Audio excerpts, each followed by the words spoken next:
The two tools in this small video series provide visual displays of shadows generated by solar light throughout the day, and also allows the designer to fly through a model along a set path.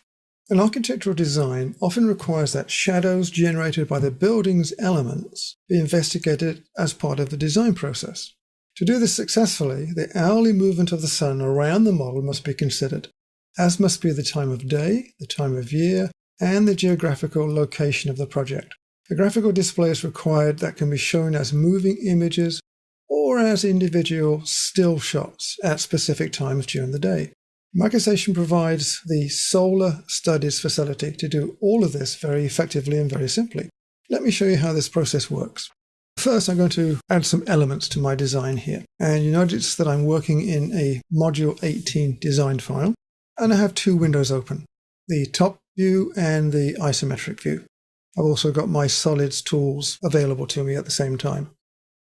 I'm going to draw, first of all, a simple block in the top view. No scale, no size, just something fairly simple. Now I'm going to draw a primitive slab solid, also in the top view, and I'm starting it here because I want the base of this slab to be at the same level as the block. So let me draw that right now. Fairly slim block, doesn't need to be particularly large. That will do just fine. Now I'm going to switch to my isometric view to get the height for the block. So we have something like that. So now my solid slab should be sitting directly on top of the block shape. You might want to just double check that with a quick rotate. Yes, everything's cool. If it's not, then we'll get shadows in different places. Now I can maximize my isometric view. Move that over a little bit and we'll work on it over there. Next thing is to make sure where north is going to be, and I need to know where my x-axis is right now. So I'm going to start a line tool, click and drag in top orientation. That's my X direction. I want north to be over here behind the slab. So I'll set that in the light manager, which is the next sequence to look at.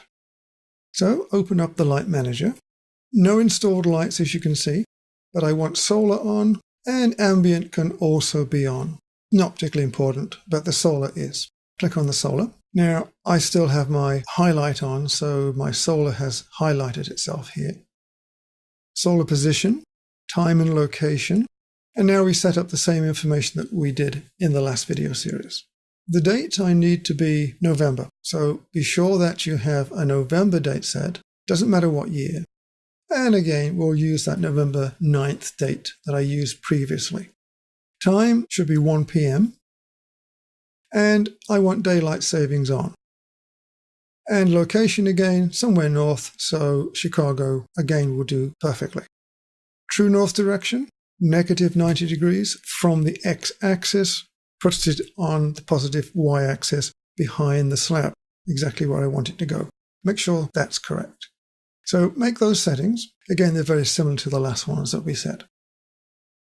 Now I'm just going to put that off to the side there. I'll do that again very shortly. And I'm going to start by making individual shots of the shadow. We have our time of day set, so we can do that right now. All we need to do is render, and we need to do this in Luxology to generate the shadows. So up comes my Luxology window. Make sure that you're in draft. No need to be anywhere else. We need a quick render.